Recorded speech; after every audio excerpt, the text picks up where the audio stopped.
Welcome to the Finance Marketing Podcast, a show that empowers finance professionals to market their businesses in ways that feel good and actually achieve results. I'm your host, Hillary. I've been working with folks in financial services to develop marketing strategies that work and create results-oriented marketing content since 2020. And I've learned a lot about what works in finance marketing, what doesn't work, and where financial services pros get stuck. Join us each Friday as we explore real, effective ways to market your finance business and connect with folks who truly embody your ideal clients. Today, I am thrilled to be joined by Dave Armstrong, president and co-founder of Monument Wealth Management. Dave is known for delivering unfiltered opinions and straightforward advice to his clients, and he doesn't shy away from sprinkling in a few four-letter words on his podcast, Off the Wall, where he covers a wide range of investor topics. You can find Off the Wall on all major podcast platforms. I highly recommend. It's a really great podcast.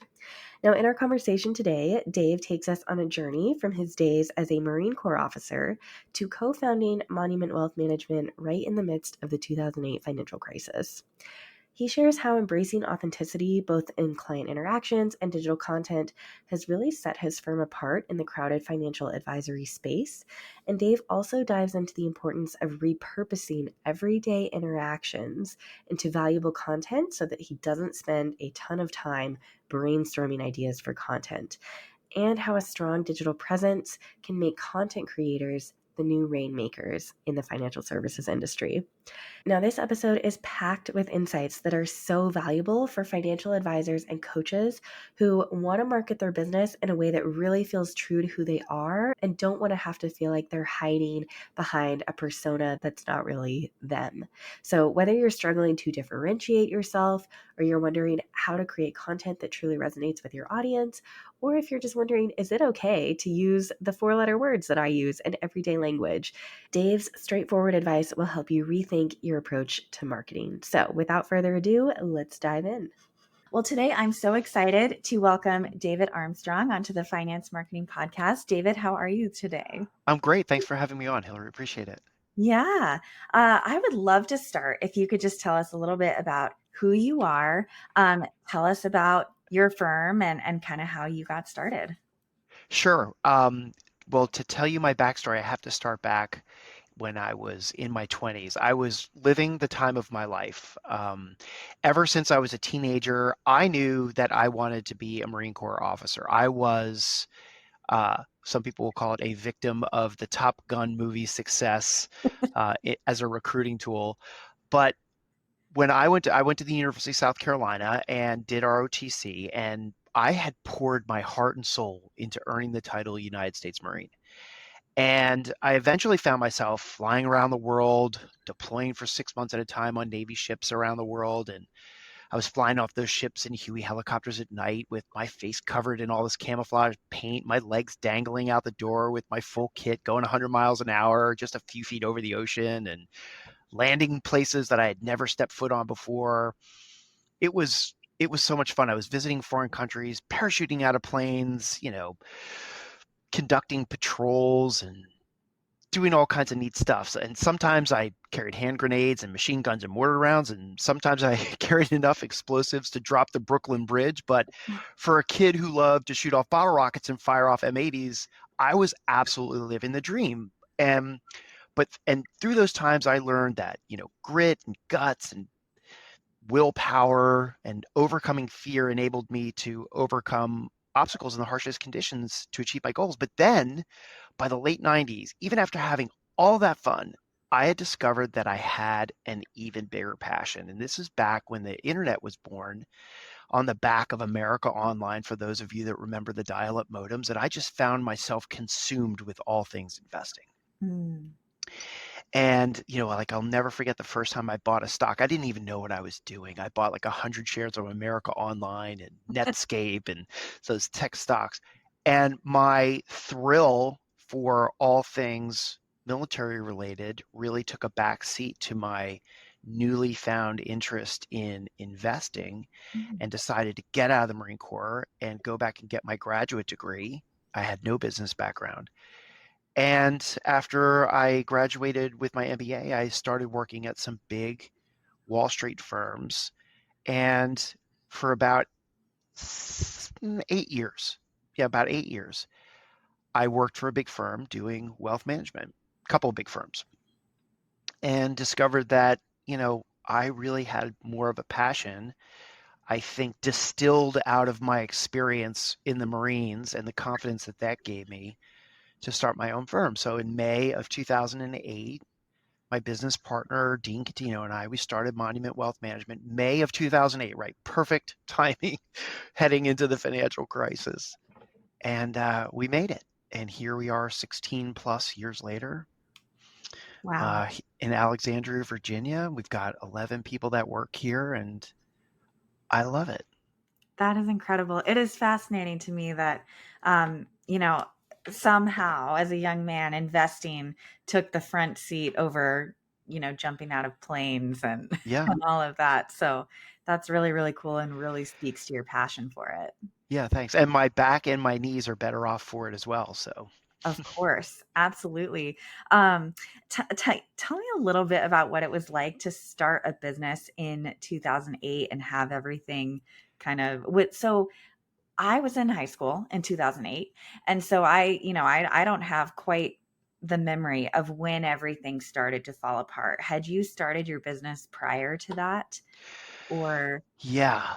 So conceptually, we started the business in 2007, just in our heads and on spreadsheets and planning and all of that. And we always envisioned kind of doing it over a holiday weekend. It was a traditional extraction from a wirehouse firm. mm, And up until that point, we had our revenue projections and how many clients would move with us. And we were 100% accurate on the number and which clients were going to move with us.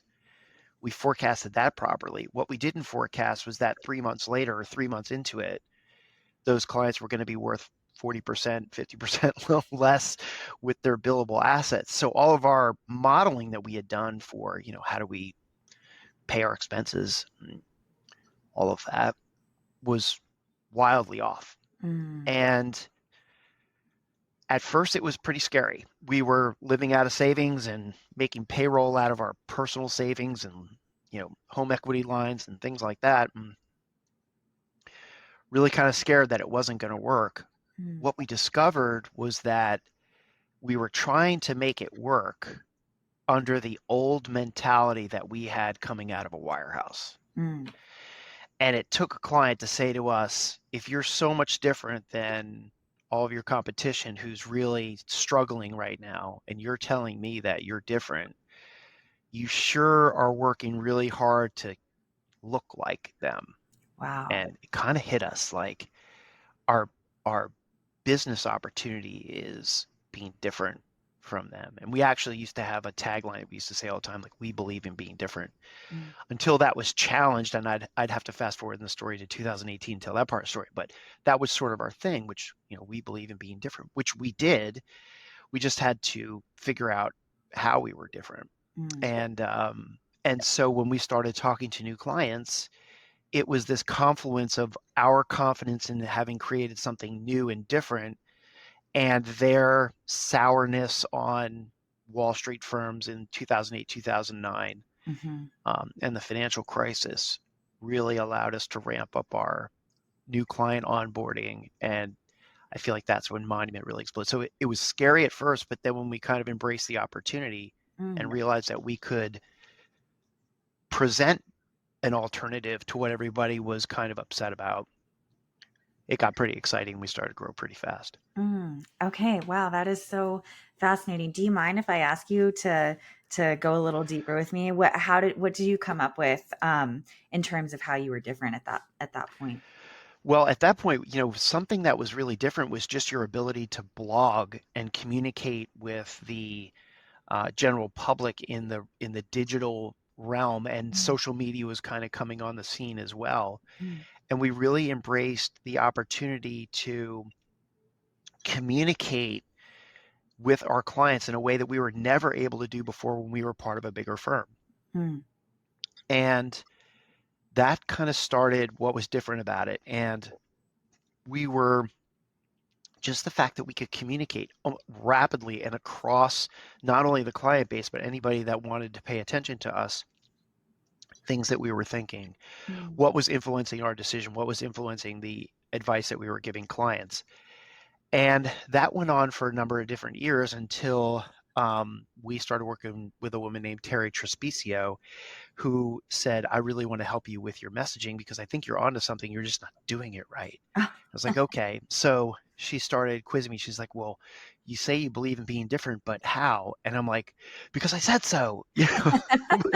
And so she really started to, and I say this in the kindest tone, and if she hears this, she'll know exactly what I'm saying. She really started to piss me off. I was like, stop challenging me on this thing and start helping me write my messaging. And she's like, I can't help you write your messaging until you can tell me why you're different. Mm. And what I realized, we all realized, was that we weren't talking in our authentic voices. Mm. And this was back when RIAs were really kind of bursting onto the scene. And it was a differentiator to say that you were a fiduciary Mm. because the general public really didn't understand.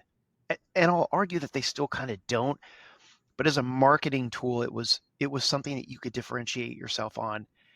And she really challenged us to say, like, well, what is your value proposition? Like, what you can say you're different until you're blue in the face, but until you can tell me why or how. And what we really figured out was the thing that made us different from everyone else, the thing that I could sit here and do interviews for the next 10 years and tell everybody what it is that makes Monument different. No one can copy it. And it's our unfiltered opinions and our straightforward advice that we give clients. Now, everybody else can use that tagline too if they want to. They Mhm. just have to deliver on it. But our opinions and our advice are unique to the people who come up with it and dispense it. Mm. And that's when we were like, that's our value proposition. That's really what makes us different. When someone says, what makes you different? It's like, well, you can't replicate my opinion. You can't replicate my voice. You can't replicate the advice that we're giving clients. You can't replicate my relatability, nor can you replicate my personality. So then it was really challenging to figure out, like, all right, well, Dave Armstrong's not going to resonate with everybody, right? Not everybody likes Dave Armstrong. Mm. As hard of a pill as that is to swallow, it's really true. I can see you shaking your head like you don't believe it either. I know I don't believe it either, but it's really, really true. And I had to get comfortable with the fact that, okay, I'm not trying to resonate. When I say I'm really saying we're not trying to resonate with everybody. We're just trying to resonate with somebody. And when we get in front of people that we resonate with, they love us. They fall in love with us. Yeah. This is really powerful, I think, because it's so fascinating to me that you all were some of the very first early adopters of the ability to blog and the ability to be on social media. And I think that in the beginning was a differentiator for sure. Same with saying a fiduciary. And what I love now is that, it all comes back to who you are as a person and your personality. And that's never going to be flooded out, right? That's always going to be a differentiator. Yes. And when I talk to people and they say, like, oh, so now today I'm talking about 2024. For the past 2 years, we've really been embracing the digital. I should say 3 years. We've really been embracing the digital medium way more so than I think a majority of firms are. I think everybody wants to have an Instagram account. I think everybody wants to have a LinkedIn presence, and they do. I'm just not sure that what a lot of folks in the industry who are wealth advisors are saying on those platforms is interesting to Yeah. people. So, for example, I'll see advisors publishing research reports from the wirehouse firm that they're associated with no context. Please see our most recent research report on the pullback from last Monday, whatever. I don't think people are reading that kind of stuff because it's not their opinion. It's not their voice. They're not distilling what it is that research report is saying down into their own words. And we're doing that a lot. So we've really started to embrace that. And that's allowed us to continue to, well, it's allowed us to have a megaphone for that unfiltered opinion and straightforward advice. So the digital space has really become a powerful tool. It's an equalizing force across the industry, because you can see commercials on, let's just say, the Masters or the Super Bowl for XYZ financial firm. Okay, that's great. I can't afford to do a 30-second commercial in the Super Bowl, but I'll bet you I can reach just as many people if I want to through the digital space over the course of a year for free. Yep. Yep. Absolutely. So before we hopped on this call, I was looking through your website and I was writing down, okay, Dave has a podcast. Well, and you let me know before we hit record, you actually have 2 podcasts, one of which is more of a passion project right now. Right. Yes. You have a podcast, you have a blog, you publish articles, you have a newsletter, you're on YouTube, Instagram, LinkedIn, Facebook, you have case studies. This is just a sampling of what I could find on your website. How do you all find the time, and who do you delegate to on your team? And I'm curious to know about, because you're showing up in so many places, which I imagine has taken years. You know what's funny is I don't feel like we're showing up anywhere. That's how much I expect. But so I appreciate that. So your question, I think, is like, where do you find the time? Yeah. Here's where I find the time. If you didn't hit record on this podcast and you and I had an hour-long phone conversation, it would have been just as interesting. Well, I'm hoping it's interesting, but it would have been as much information conveyance, right? Mm-hmm. It just would have been lost and nobody else would have ever heard it. Mm. So now you can take the things that you're doing on a daily basis and digitize them Mm-hmm. and repurpose them. So I'll use a very simple example. A client asks me a question, or my mom and dad ask me a question, anybody. Hey, I'm XYZ.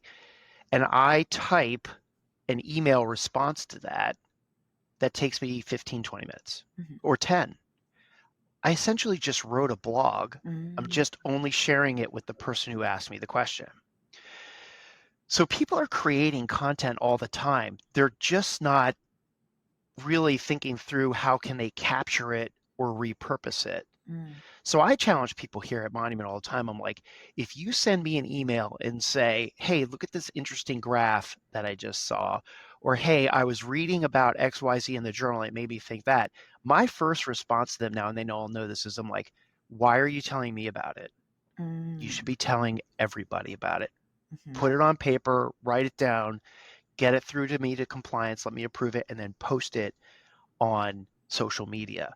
So I'm really trying to condition everybody here to say, yes, I can answer that question for a client or my mom or dad or my friend or something like that, but how can I repurpose it? And if you focus on repurposing what you do on a daily basis, the incremental additional time to post it on social media doesn't come anywhere close to what it took you to create it in the first place. So I think it's more about just focusing on using what you're doing already and repurposing it into the digital medium.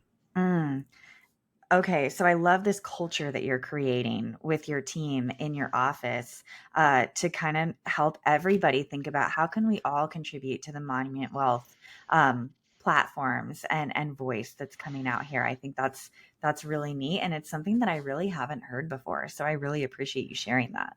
Yeah, I'm happy to. I hope other people do it too.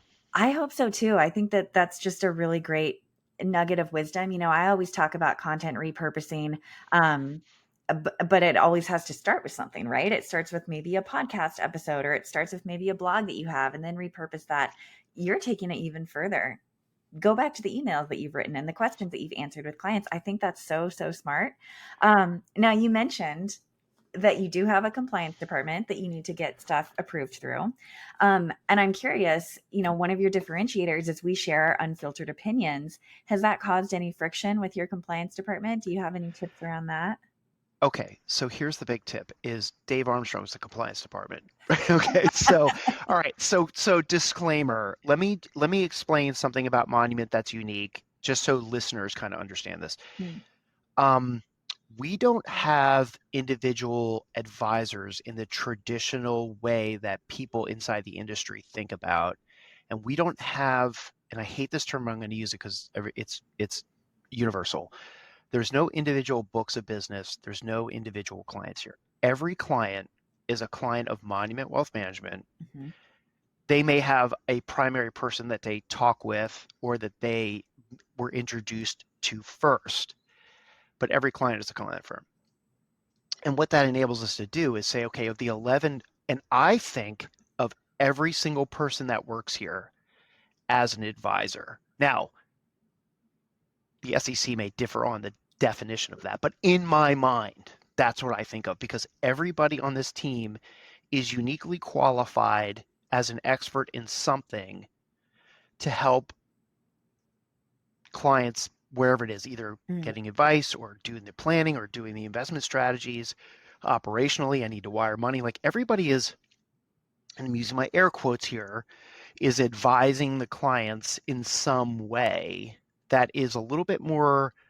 I'm taking some liberties with the word advising. It's not advice, but they're advising in something. Every time the phone rings, they say, I need to wire money. They're saying, okay, my advice is to, and they just, it's so I look at everybody as an advisor. Now, there's a technical legal definition for advisor, and whether people are Series 66 registered and carried as an I or that all notwithstanding, right? That's how I view it. So when people are writing or sharing their opinions or anything like that, they're doing it on behalf of the firm, and it's only 11 people. So I have a lot more capacity than you think to be able to look at what somebody is writing and compliance approve it. So it's pretty easy to say, okay, as long as you're not misleading people with what you're writing or putting into the digital space, you're already okay, right? You're already okay. Now, there is no rule that I've ever seen in the SEC, and I've had 3 examinations here, that says you can't use profanity in your blog. You can't, right? If and I do you edit this, right? Like, so if I say the full word of BS, but I use the full word, right? That's not against the compliance laws, right? So you can kind of say and do whatever you can't say whatever. You can say it however you want to, as long as you're not misleading people. So when people write, I just remind them all the time. I'm like, make sure you're writing in the context of something, like you don't want to come off as like promising anything or guaranteeing anything. But if you're sharing news or sharing your thoughts on something, you've got a lot more latitude than you probably think you do. Now, it's harder when you're in a bigger firm. I get that. If you work for a really large RIA, they're going to centralize their compliance. And compliance always there's very little upside to approving something that's on the edge. And there's a lot of downside to approving something that's on the edge that could get somebody in trouble. So it's manageable for me because it's a smaller firm. Okay, I really appreciate that perspective. And I think you're right though too. I think even people who are have to answer to centralized compliance departments, what I've really found when I'm writing on behalf of people and things is that different compliance departments kind of care about different things. And if you can get to know what those are, then you can leave that out of your content and still say what you're trying to say, if that makes Exactly. Right. I mean, there's a lot more latitude. Okay, I think there's cultural compliance and then there's regulatory compliance. And those are 2 different things, right? Because if you take Dave Armstrong out of Monument Wealth Management and put him in XYZ firm, I'd probably be a cultural compliance nightmare that could still operate completely within the regulatory compliance world, right? So there's going to be that bashing of the heads there. But I think that if firms really want to start to communicate in the digital medium, there's going to have to be some sort of cultural re-education at the compliance level inside of each firm, where an owner or somebody is going to have to say, listen, we need to adjust our either the capacity to do the compliance or the acceptance of the way people speak with their real voice, and realize that culturally it may be odd to you, but not necessarily in the regulatory space. Because like I said, I can drop a 4-letter word on my podcast every other word if I want to. I'm not breaking SEC rules. Right. Right. Now, when you and I connected on LinkedIn a couple of months ago, you said something that really stuck out to me. You said, I truly believe that content makers are the new rainmakers, which I agree with. Can you explain a little bit about why you believe that? Yeah. So in the context of the old world, I'm using my air quotes for listeners, like 10 years ago or 20 years ago, when I started in the business, it was networking, getting in front of people, old school, picking up the phone or emailing or going to an event and that sort of thing. And I don't think that that way works as well for a new person in the business as it used to. So the rainmakers in the old days were people that could go out and network and bring in clients and get kneecap to kneecap with somebody and convince them that their firm and their offering was fantastic and get them to say yes and onboarding them on as a client. I think now people are so enabled with the internet. I'll use buying a new car as an example. Yeah. I don't think anybody goes into a dealership anymore and says, I'm considering buying a new Jeep Grand Cherokee. What do you got? Yep. Right? They're coming in there with printouts and invoice, the packages. They know how much everything is. They're armed. They know exactly what the experience is going to be like when they get in front of that finance manager, and all of the sales stuff goes out the window to a well-prepared person. And most people, when they're dealing with their own wealth, are extremely well prepared, even probably more so than walking into a car dealership. So you can learn about a firm and their value proposition in the shadows forever just by reading their website and reading all of their content. Well, if you want somebody to be educated about your offering and understand your value proposition in the digital era, you're going to have to create content. So the person who's creating captivating content, the person who's explaining things to people and always out there in front of mind with what they're saying and what they're doing, those people are establishing digital trust and relevancy in the minds of the consumer that they were never able to do before. So if I was going to, I'm just going to make up an example. If I start thinking about putting an in-ground pool at my house, I'm not going to come up with that idea and execute it over a weekend. I'm thinking about it. Or any home renovation. Maybe a kitchen renovation is a better example. You're researching cabinetry and appliances and everything else, and maybe you're subscribing to some blogs or people on social media who are experts in kitchen appliances or tiles, or you're following interior decorators and everything. And at some point you're going to say, like, you know what? I have been following this person forever, and then they're an interior designer, and I love all their pictures, and I love everything that they're saying, and they've educated me so much. Why wouldn't I just retain them to be my interior decorator, my kitchen designer?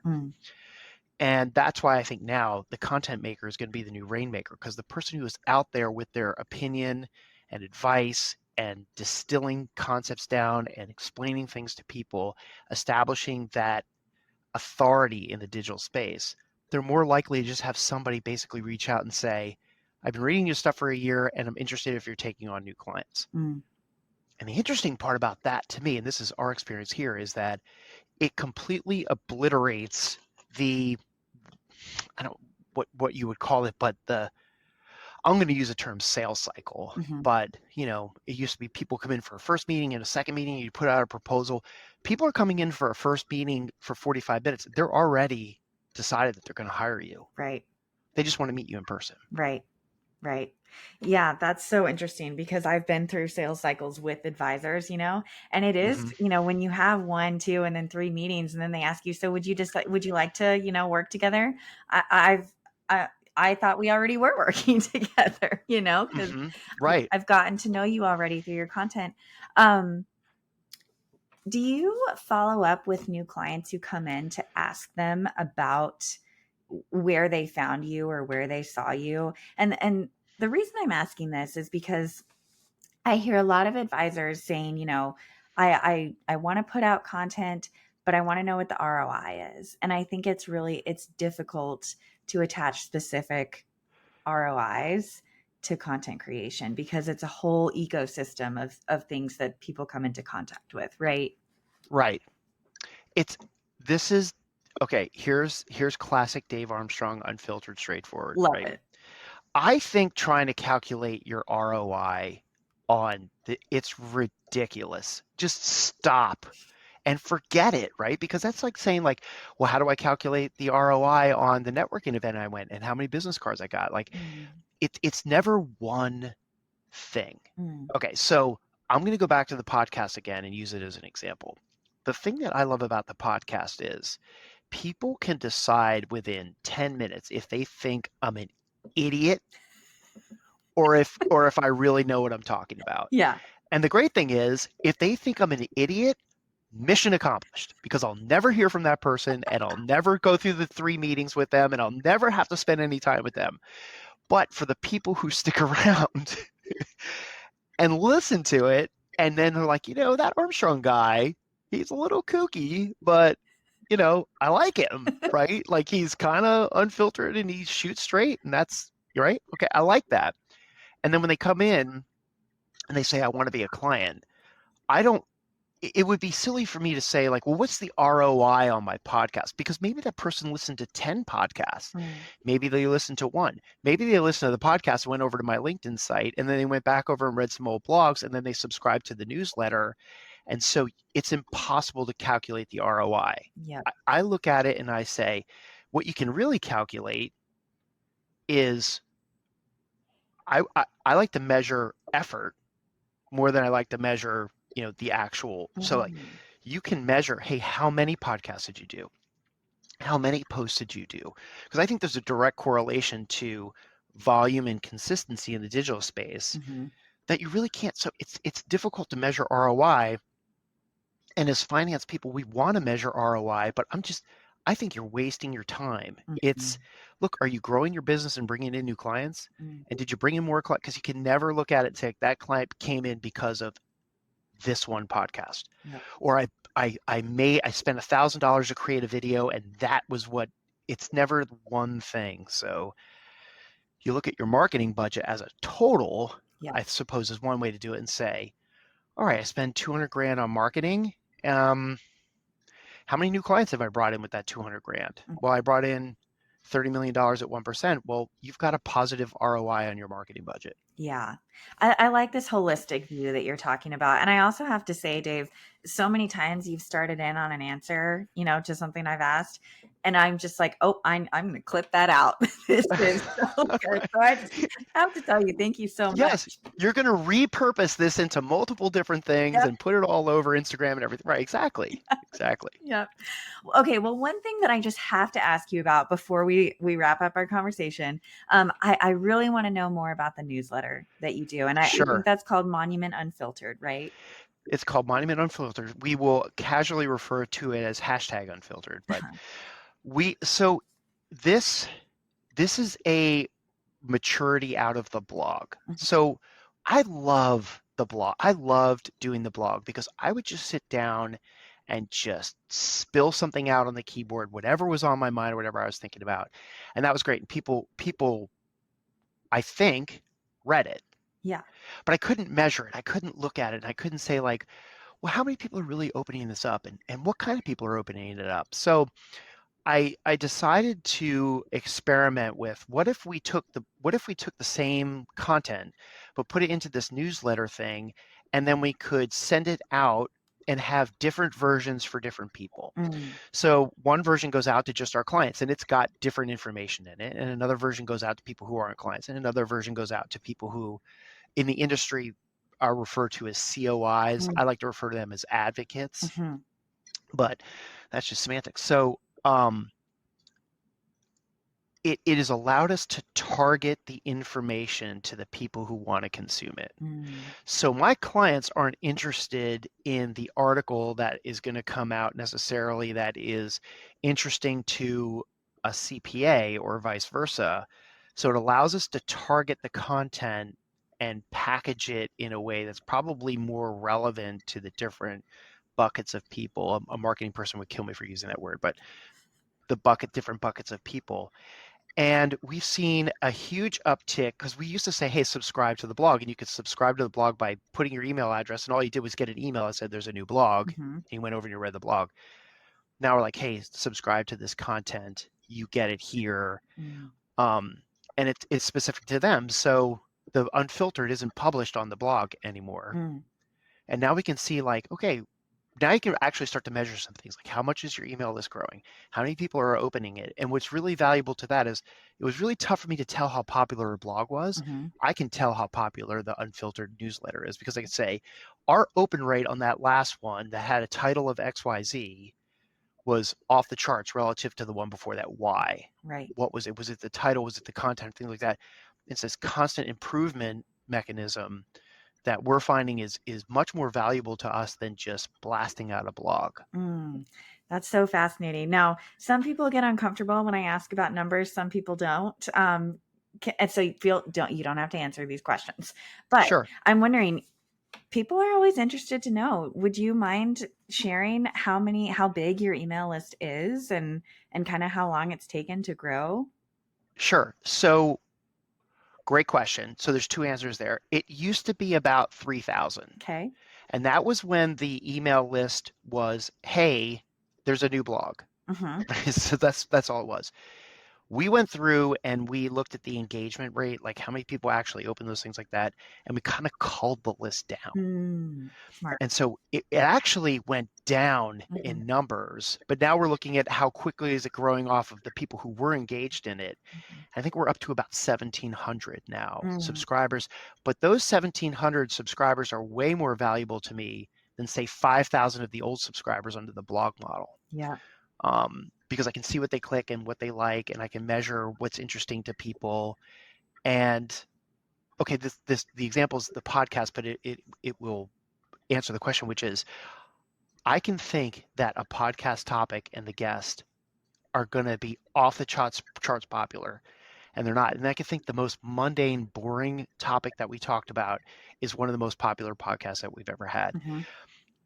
Previously, I would have been like, that was an awesome blog. I know that was popular, but not really know other than it was my favorite blog. Right. Now I can look and I can see, geez, I wrote something that I thought was really awesome.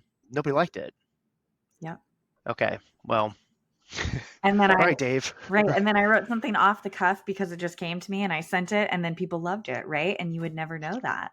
Right. Exactly. So now we see what's resonating with people. And, you know, and this I will share with you because this is real, but like we were having this conversation with our chief marketing officer, Emily Todd, and she was saying like, you know, our unfiltered open rate with our COIs is really low relative to the open rate with the clients. And I'm like, all right, well, what that tells me is that the things that we're saying to our clients are interesting and the things that we're saying to the COIs is not interesting. So let's work on what content is more interesting to a COI than what we think it is. In the old way, I would have never known. I would have been like, yeah, they're probably eating this up. Yep. Meanwhile, they're just like delete. Yep. So, can I also ask you what you consider, a really off the charts open rate to be? It's always different. So, you're talking about just the newsletter, right? Just the newsletter. Yeah. What else do you send? Podcast, we send emails, hey, there's a new podcast out, so we can see if people clicked on that, things like that.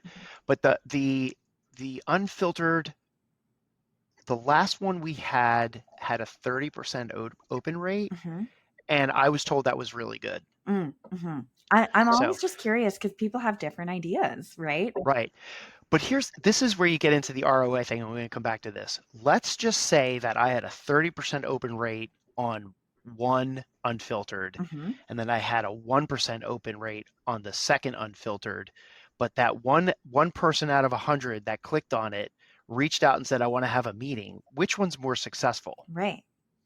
That's the whole, it's not going to resonate with everybody. I just want something to resonate with someone. Right.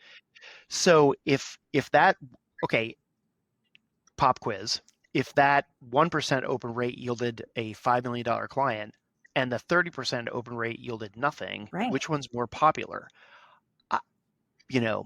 put me on a debate stage, I could take either side of it. But Yeah. the economic reality is the 1% open rate was more successful. Right. No, and I think it's such an important point. You really have to triangulate your metrics, right? Like you can't Mm-hmm. look at just one metric. You have to look at, okay, even if my open rate is lower, but more people booked a discovery call with me, that's clearly what I want, right? Because I got more qualified calls Mm-hmm. from that email. Right. So yeah, I really appreciate you being willing to share that and kind of bringing up Sure. the point too. I think it's Yeah. important. So Yeah. well, Dave, this has been a lovely conversation. I feel like I could talk to you for hours and hours about everything that you're doing. Of course, we don't have that time. Before we wrap up, is there anything that, I haven't asked you yet that you would really like to talk about or anything you'd like to circle back to just kind of round us out? I'm going to speak to the industry because I have this saying that's like, I have colleagues, not competitors, right? Mhm. And so I would like to speak to my colleagues out there about, really spend some time figuring out how you can communicate with the general public and your clients in a way that's a little bit um, resonates with them more. Like work on your voice and ask yourself what makes you different and look at your website and say and ask yourself, is what I'm offering and saying really all that different from everyone else? And I'll use the example of um, if I said, hey, I have a sign in my bathroom that says, I'm a restaurant, and I have a sign in my bathroom that says, all employees must wash hands before returning to work. I'd be like, I've got the best restaurant because I make everybody wash their hands when they come out of the restaurant. I'm like, well, dude, everybody requires their employees to wash their Right. hands coming out of the restaurant. Right. Like, that is not a differentiator, right? So ask yourself, like, are you differentiating because you make all employees wash their hands before returning to work? Mm. Or are you really differentiating yourself? And I think that that is a journey of self-study that everyone in our industry should go on for themselves and ask themselves, are you offering something different? Mm. And try to be honest with yourself, because I thought I was offering something different by saying I believe in being different until somebody drove me crazy by making me prove it. And that was when the light came on. So I'll encourage people to every single one of us. Okay, most of us are great people, great advisors who want to help their clients and enjoy what they do for a living, and they're good people who just want to help other people. Figure out a way to make sure you're saying that on your website so Mhm. that people truly understand the value that you bring when they hire you. I love that. I think we all need a Terry, don't we? Who just needles us and Boy, I'll tell you what, if you hire Terry, you better be ready for it because she's going to give it to you. Oh, yeah, and I mean, you can Google her. She's great. She's got a YouTube video with like over 6 million views on just she's fantastic and has become a great friend, and I owe her a lot. So, yeah. that's great. Well, Dave, if people want to learn more about you, where are the best places that they can do so? Well, you can go to our website and you can sign up for our #Unfiltered newsletter in case you were wondering. That's a great way to find out more about us. And I don't mind if other advisors sign up for it. Mm. It's, great. If I inspire you to do something with your own marketing, I think that's fantastic. You can subscribe to our Off the Wall podcast, which is found on all of our major players. And if you struggle with that or forget the name of it or something, just go to our website. And we obviously have links there. And then I'll encourage anybody who hears this podcast to connect with me on LinkedIn and shoot me a DM and say like, hey, I heard the podcast, just so I don't think you're trying to sell me leads or something. We hate those people. All the other crazy stuff that everybody's trying to sell me. Okay, here's my one piece of advice to listeners, and then we'll wrap. If you're struggling with LinkedIn, what I did was I entered my middle initial into my first name. So it says David space B dot. So all of these automated emails that I get from people will say, hi, David dot B, and I know I'm like, that's an auto because nobody would ever call me that. Yep. Oh, that's genius. So That is genius. Great little last tip there. Well, I'll link yeah, to all of these places in the show notes so people can connect with thanks. you however they want. And Dave, I just want to thank you so much. This was such a great conversation. I had a great conversation with you too, and thanks for all of your great podcasts. I've learned a lot from all of them. Oh, thank you. I appreciate that.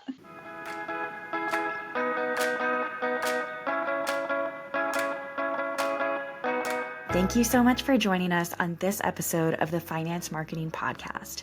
If you're eager to market your business in a way that feels good and actually gets results, sign up for the Finance Marketing Podcast newsletter in the show notes so you never miss another episode.